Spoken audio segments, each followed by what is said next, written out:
एक और बात है, जैसे हमने आप लोगों को कहा था ब्रह्मा विष्णु महेश होते हैं ना। ब्रह्मा जन्म देने वाले, विष्णु पालन करने वाले, महेश शिव संहार करने वाले। ऐसा ही है, संहार प्रलय लाते हैं कौन? भगवान शिव तो कल्याण करता है, नाम है। जब रुद्र उनका नाम होता है तो रौद्र रूप धारण करते हैं। हमने आपको कहा था ये शोध का विषय होना चाहिए, कोई तो शोध करे कि शिवलिंग का आकार जैसा है उसी तरह परमाणु रिएक्टर का है। चाहे आप नासा चले जाइए, Bhabha atomic research centre Bombay चले जाइए, ये रिसर्च का विषय को रिसर्च करें। संहार के देवता भगवान शंकर हैं और वो परमाणु रिएक्टर से भी संहारी होता है ना। इसका पॉजिटिव उपयोग भी है और दूसरा उपयोग भी है। ये दोनों शिवलिंग की आकृतियाँ क्यों है? हम तो खुद नासा गए थे फ्लोरिडा में, दूर से देखे तो हम तो लगा कि अरे 3 एक साथ था, यही तो शिवलिंग का आकार। यहाँ भी बम्बई से आप एलिफेंटा जाएंगे गेटवे ऑफ इंडिया से, तो दूर से समुद्र से आपको दिखता है, अरब सागर से वो दिखता है भाभा एटॉमिक रिसर्च सेंटर में। ये अपने आप में रिसर्च का विषय है कि शिवलिंग पर कुछ लोग कहते हैं पत्थर पर जल चढ़ाने से क्या होगा, दूध चढ़ाने से गरीब को दे दीजिए। अरे आप पत्थर पर जल नहीं चढ़ा रहे, पूरे कायनात को आप अभिसिंचित कर रहे हैं। कहते कि एक एक बूंद टपकता रहे जल तो अकाल नहीं आता, सूखा नहीं पड़ता। शिवलिंग का आकार और परमाणु रिएक्टर का आकार, कोई वैज्ञानिक हो एक हैं अपने यहाँ, उनको हम बुलाएंगे और कभी उस पर पूछेंगे कि आखिर उसका ये आकार ऐसा ही क्यों बनाया गया। उसी तरह एक और शोध का विषय होना चाहिए। हमने कहा कि ये भारत के तमस को काटने का, रजस को काटने के लिए प्रत्यक्ष में तो बहुत सारे लोग अग्रिम पंक्ति में रहे, पूरा भारत के लोग रहे, और सूक्ष्म में और प्रत्यक्ष रूप से परोक्ष में भी बहुत सारी शक्तियां तपस्या करती रही, साधना करती रही और भारत को जगाती रही। रजोगुण के बाद सतोगुण आएगा। हम ऐसी बात इसलिए कर रहे हैं कि उसके बाद पूरी दुनिया बदलेगी। पूरे विश्व का केंद्र भारत है।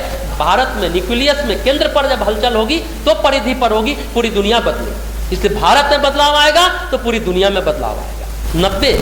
1990 हमने कहीं पढ़ा था, उस समय तृतीय विश्व युद्ध की बात हो रही थी, स्टार वार की बात हो रही। परम पूज्य गुरुदेव कहते थे कि नहीं होने देंगे।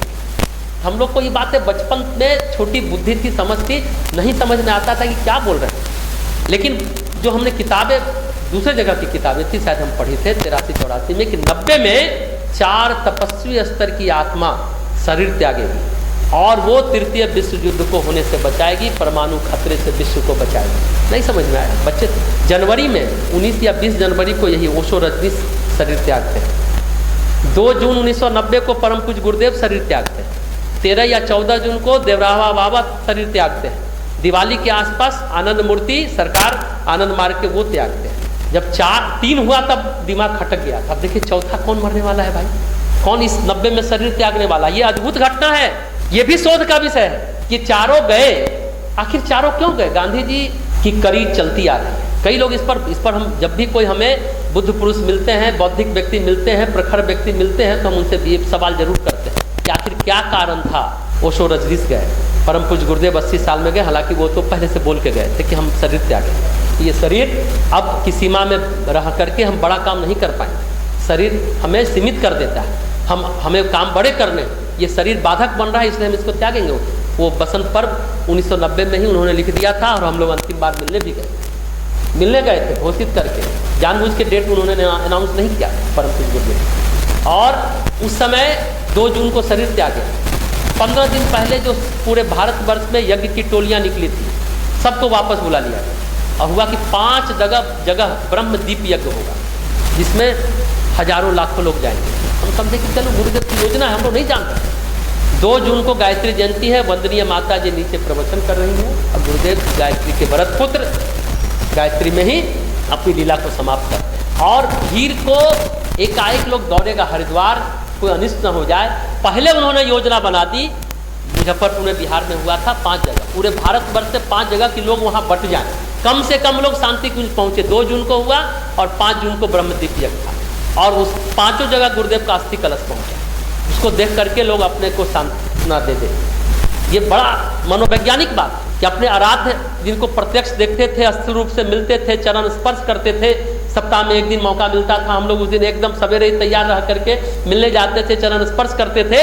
वो देख करके मन बड़ा विह्वल होता था। बाकी दिनों तक जो प्रणाम में जाते थे, अखंड दीप का दर्शन करते, दूर से गुरुदेव लिखते रहते थे, पत्रिका दूर से हम लोग देखते थे। यहाँ से हमारे डॉक्टर अरुण सिंह थे, सुखदेव बाबू थे, कई लोग थे, 5 आदमी थे हम लोग। तो जाते थे जब भी तो तब जानबूझ के धीरे चलते गुरुदेव लिख रहे हैं, कभी सिर उठाते थे तब सोचते कि जब उस समय गुजरे जिस समय हम लोग का आंख से आंख मिल जाए तो धीरे रुक जाते थे। ये बालपन की बातें हैं, कौतूहल है, इस तरह की बातें होती थी।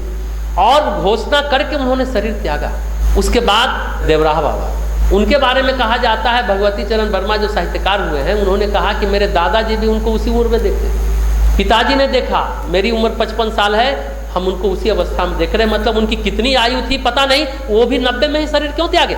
ये भी शोध का विषय होना चाहिए देवराहा बाबा। और देवराहा बाबा के बारे में कहा जाता है कि वो 68-69 तक तो महेंद्र घाट पटना भी आते थे। लाल रोड देवरिया के रहने वाले, बनारस और इलाहाबाद, यही गंगा के उस पार रहा करते थे। और उनके लिए कोई गाड़ी नहीं आती थी कि अब बनारस से इलाहाबाद जाना है, इलाहाबाद से देवरिया जाना है, तो गाड़ी नहीं आती थी। पानी में खड़े हुए आते थे, अब वो वहाँ दिखते थे। मचान पर रहते थे, बांस का बना हुआ मचान रहता था, ऊंचा होता था, दाहिने पैर के अंगूठे से आशीर्वाद दिया करते थे। उनके लिए भी बहुत सारी कहानियाँ हैं। आनंद मूर्ति, आनंद मार्ग, तपस्वी व्यक्ति, ये 4 व्यक्ति क्यों शरीर त्यागे? सामान्य तौर पर जितनी सारी भविष्यवाणियाँ हैं, महर्षि अरविंद की भविष्यवाणियाँ है कि 350 लोग लगे हुए हैं और इस काम को कर रहे हैं। तपस्वी, ये चारों तपस्वी थे। ओशो रजनीश के बारे में कहा जाता है कि वो लामा थे, तिब्बती लामा थे। तपस्या उनकी 7 साल की रह गई थी, इसके लिए 750 साल इंतजार किया उन्होंने, और फिर ये जीवन मिला। दैवी योजना के अंतर्गत आए, उन्होंने अपना काम किया, अपनी साधना पूरी की, अपनी तपस्या पूरी की और चले गए। गुरुदेव तो दैवी योजना के अंतर्गत थे ही, वो हिमालय जाते थे, सप्त ऋषियों से की आत्माओं से उनकी भेंट होती थी। वो जो डायरेक्शन देते थे, उनके जो महागुरु थे दादा गुरुदेव जिनको हम लोग बोलते हैं, वो डायरेक्शन देते थे, उस हिसाब से वो काम करते थे। देवराहा बाबा का भी यही, आनंद मूर्ति तंत्र का वैज्ञानिक प्रयोग करते थे और उन्होंने बहुत अच्छे ढंग से समाज को एक सही दिशा देने की बात की है। ये जो कृतित्व जिसकी चर्चा हम कर रहे हैं, ये बहुत छोटी चर्चा है। उनका आने का उद्देश्य कुछ और था। तृतीय विश्व युद्ध को रोकना था क्या? स्टार वार से रोकना था क्या? ये शोध का विषय है हम सबों के लिए। आखिर क्या कारण था कि एक ही साल में चारों क्यों गए? और ये किसी ने, वो पुस्तक नहीं है जिसमें हमने पढ़ाई 83 या 84 में पढ़ा। तो भारत वो आध्यात्मिक भूमि है जहाँ हम लोग का जन्म हुआ, ये हम लोग का सौभाग्य है। हम लोग अपने गौरव को समझें। ये बदलेगा तो पूरा विश्व बदलेगा। भारत पूरे धरती का केंद्र माना जाता है आध्यात्मिक रूप से। यहाँ बदलाव आएगा तो सारा बदलाव आएगा। हम चाहेंगे कि आप लोग उस बदलाव में अपनी छोटी गिद्ध गिलहरी की भूमिका, ग्वाल बाल की भूमिका, रीछ बानर की भूमिका निभा लीजिए। नहीं तो आने वाले समय में इतिहास लिखा जाएगा।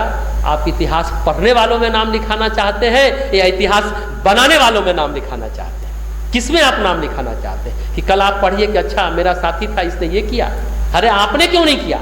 याद रखिएगा।